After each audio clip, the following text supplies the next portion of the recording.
राष्ट्रवादी काँग्रेस शरदचंद्र पवार पक्षाचे आमदार जितेंद्र आव्हाड यांनी मंत्री धनंजय मुंडे यांच्यावर खोचक टीका करताना खळबळजनक दावा केला आहे.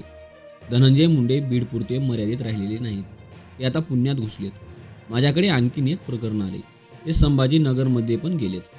मुंडे यांना जमिनीची एवढी भूक का लागली की सगळ्या जमिनी हव्या आहेत, अशी खळबळजनक टीका जितेंद्र आव्हाड यांनी केली.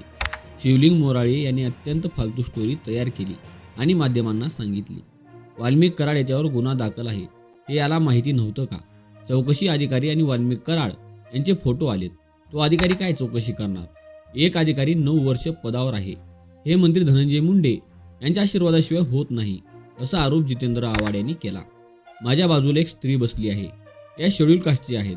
त्यांची जमीन राज धनवट यांनी 2.5 एकर खाल्ली. राज धनवट हा धनंजय मुंडे यांचा अत्यंत जवळचा मित्र आहे. बलराज वांजिले पोलीस अधिकारी माझ्याकडे काल आला. त्यांनी सांगितले की माझ्यावर चौकशी करताना दबाव आणला. अतिरिक्त महासंचालक असताना संजय सिंगल या वरिष्ठ पोलीस अधिकाऱ्याने पत्र दिलं होतं. 9/8/2023 रोजी पत्र दिलं होतं, चौकशी करा. माझं त्या चौकशीचं काय झालं, असा सवाल जितेंद्र आव्हाड यांनी केला. धनवट याच्यावर गुन्हा दाखल केला म्हणून 10 पोलीस अधिकाऱ्यावर चौकशी लावली. वाल्मिक कराड हा वंजारी समाजाचा चेहरा नाही. एका आरोपीला समाजाचा चेहरा करणं योग्य नाही. प्रत्येक हिंदूला विचारतो, तुम्ही एवढे निष्ठुर होऊ शकता का? बीडमधील टिपराट गुंड वाल्मिक कराड हा समाजाचा चेहरा आहे काय? एखाद्या आरोपीला जातीचा चेहरा लावणं गंभीर आहे. उद्या जाती जातीत दंगल होतील, असं जितेंद्र आव्हाड म्हणाले.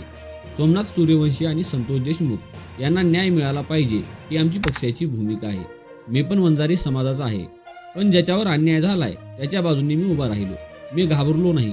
43 जणांचे मंत्रिमंडळ आहे, पण एकटे मुख्यमंत्री देवेंद्र फडणवीस काम करताना दिसत आहेत, असंही जितेंद्र आव्हाड म्हणाले.